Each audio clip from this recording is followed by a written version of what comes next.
Hello, dear friends! Welcome to my YouTube channel Russian for Everybody. Здравствуйте, дорогие друзья! Добро пожаловать на мой YouTube канал Russian for Everybody. Do you know how to say short in Russian? In Russian language we have three words. That means short. Короткий, краткий и низкий. So what's the difference between them? Let's find out this.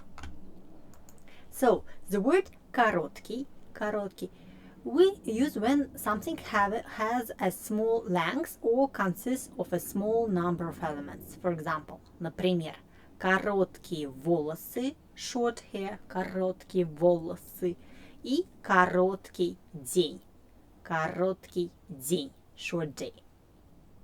The word краткий we use in the meaning of brief, or when we talk about something that takes little time or few words. For example, краткая биография, brief or short biography, краткий период, a short period. And the last word that you should know is the word низкий.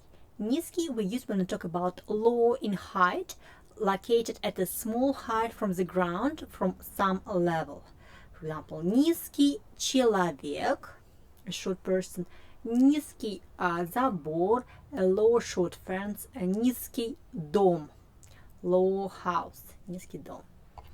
Okay, I hope that everything was clear. If you liked my lesson, please put a like to it and share it with your friends. And if you want to send me, you can make it by the link given in the description box. Большое вам спасибо and see you next time. До встречи и пока-пока!